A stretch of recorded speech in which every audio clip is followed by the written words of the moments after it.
আজকে আমি তোমাদের সাথে শেয়ার করব বাটা মাছের দুর্দান্ত একটি রেসিপি, যেটি একদম গরমে শরীরের জন্য খুবই উপকার, কম মশলাদার একটি রেসিপি। নমস্কার বন্ধুরা, আমি রীতা চলে আসলাম তোমাদের সাথে আবার একটা রেসিপি নিয়ে। চলো শুরু করা যাক। রেসিপিটি করার জন্য এখানে আমি নিয়ে নিয়েছি মাছ, টমেটো, বেগুন, আলু কেটে রেখেছি। আর মাছগুলোকে আমি এখন এখানে একটা থালা নিয়ে নিয়েছি। আমি এগুলোকে নুন আর হলুদ দিয়ে ভালো করে মেখে নিব। এখানে আমি দিয়ে দিচ্ছি লবণটা দিয়ে, আর এখান দিয়ে দিব হলুদের গুঁড়ো। এই দুটো দিয়ে এখন আমি মাছগুলোকে খুব ভালোভাবে একটু মেখে নেব। আর আমি এখানে ব্যবহার করেছি বন্ধুরা বড় সাইজের একটা টমেটো, মাঝারি সাইজের দুটো আলু আর ছোটো সাইজের একটা বেগুন। তোমরা তোমাদের পছন্দ অনুযায়ী কম বেশি দিতে পারো।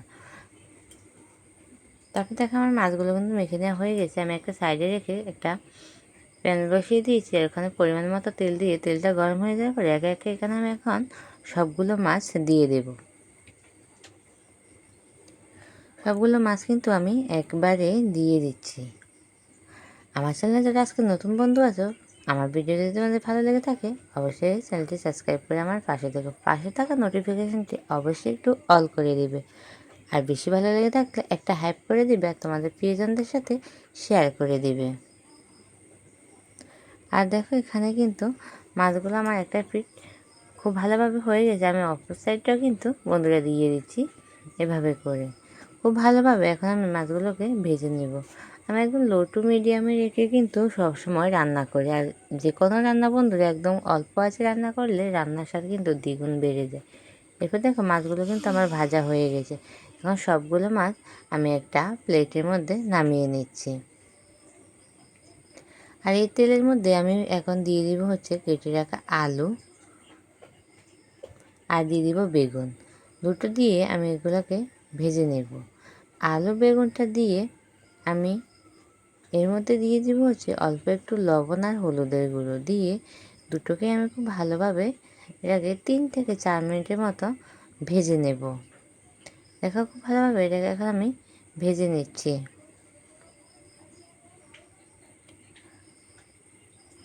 সকল বন্ধুকে অসংখ্য ধন্যবাদ আমাকে প্রথম থেকে এখনও পর্যন্ত সাপোর্ট করার জন্য। এবার দেখো বেগুন আর আলুটা কিন্তু আমার 50% মতো ভাজা হয়ে গেছে, দেখতেই পাচ্ছ। এরপর আমি এই বেগুন আর আলুটাকে ভেজে নেওয়া হয়ে গেছে। এবার আমি এগুলোকেও কিন্তু নামিয়ে নেব। ভাজা আমার হয়ে গেছে। এখন আমি একটা প্লেটের মধ্যে সবগুলো নামিয়ে নিচ্ছি। বেগুন আর আলুগুলোকে আমি সবগুলো এখন নামিয়ে নিচ্ছি। আর এখানে দেখতে পাচ্ছ এটা কিন্তু খুব বেশি ভাজারও দরকার নেই। 50%-এর চাইতে একটু বেশি ভাজা হয়ে গেলে কিন্তু হয়ে যাবে।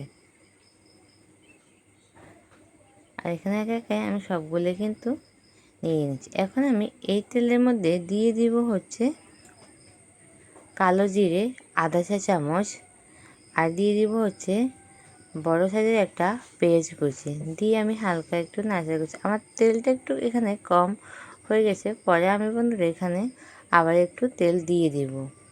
দেখতে পাচ্ছি আমি এখানে আবারও অল্প পরিমাণে একটু তেল দিয়ে দিচ্ছি। তেলটা দিয়ে এটাকে খুব ভালোভাবে আমি 2 মিনিটের মতো ভেজে নেব। পেঁয়াজটা যখন 50%-এর চাইতে একটু বেশি ভাজা হয়ে যাবে তখন আমি এতে দিয়ে দেবো হচ্ছে আদা রসুন। আমি এখানে 1 চা চামচ আদা বাটা আর 1 চা চামচ রসুন বাটা দিয়ে দিচ্ছি। দিয়ে মশলাটাকে খুব ভালোভাবে এটাকে একটু আমি মিশিয়ে কষিয়ে নেব, যেন আদা রসুনের কাঁচা ফ্লেভারটা চলে যায়। তাই একটু হালকা আছে আমি এগুলোকে খুব ভালোভাবে কষিয়ে নেব। কষিয়ে নেওয়ার পরে এতে আমি দিয়ে দেবো হচ্ছে লবণ। আমি এখানে দিয়ে দিচ্ছি আধা চা চামচ লবণ, আধা চা চামচ হলুদ গুঁড়ো, আর দিয়ে দিব লঙ্কা গুঁড়ো। আমি টোটাল এখানে 1 চা চামচ ব্যবহার করেছি, এখন আধা চা চামচ পরে আবার আমি দিয়েছিলাম। দিয়ে দিয়েছি এখানে জিরে গুঁড়ো আধা চা চামচ, ধনে গুঁড়ো আধা চা চামচ। আমি আবারও দিয়ে দিব এখানে লঙ্কা গুঁড়ো আধা চা। টোটালে আমি 1 চা চামচ লঙ্কা গুঁড়ো ব্যবহার করেছি। আর এখানে এখন আমি অল্প একটু জল দিয়ে মশলাটাকে খুব ভালোভাবে কষিয়ে নেব। যেহেতু সবগুলোই শুকনো উপকরণ তার জন্য লেগে যেতে পারে, তাই আমি জলটা দিয়ে খুব ভালোভাবে এটাকে কষিয়ে নেব। মশলাটা থেকে খুব সুন্দরভাবে তেলটা ছেড়ে যাওয়া পর্যন্ত আমি কষিয়ে নিচ্ছি। দেখতে পাচ্ছ মশলাটার কালারটাও কিন্তু দুর্দান্ত এসেছে, আর মশলার থেকে কিন্তু বন্ধুরা তেলটা ছেড়ে গেছে। এরপর যে আমি ভেজে রাখা বেগুন আর আলুগুলো দিয়ে দেব। আমি ভেজে রাখা আলুটা দিয়ে দিয়েছি আগে, দিয়ে এখানে আমি একটা টমেটো যেটা কেটে রেখেছিলাম ওই কেটে রাখা টমেটোটা দিয়ে দেব। দিয়ে আমি হালকা একটু নাড়াচাড়া করে নেব, নিয়ে তারপরে বেগুনটা আমি একটু পরে দেব, কারণ বেগুনটা দিলে তাড়াতাড়ি সেদ্ধ হয়ে যায় তার জন্য। আর এটাকে আমি দেখো ভালোভাবে একটু 1.5 মিনিটের মতো কষিয়ে নিচ্ছি, যেন টমেটোটা একটু সেদ্ধ হয়ে যায় তার জন্য। আর দেখো আলুটা কিন্তু পারফেক্টভাবে বন্ধুরা এখন সেদ্ধ হয়েছে। এখন দিয়ে দিব হচ্ছে আমি বেগুনগুলো। এ পর্যায়ে আমি ভেজে রাখা বেগুনগুলো দিয়ে দিব। বেগুনগুলো দিয়ে আবারও এটাকে আমি একটু নাড়াচাড়া করে হালকা কষিয়ে নেব। হালকা কষিয়ে নিচ্ছি। আর এরপর আমি এতে দিয়ে দিব হচ্ছে জল। এখানে আমি কুসুম গরম জল ব্যবহার করছি। এখানে আমি দিয়ে দিচ্ছি হচ্ছে পরিমাণ মতো জল। জলটা দিয়ে হালকা নাড়াচাড়া করে আমি এটাকে 6 থেকে 7 মিনিটের মতো ফুটিয়ে নেব। দেখো 6-7 মিনিট পর খুব ভালোভাবে বন্ধুরা এটা কিন্তু ফুটে উঠেছে।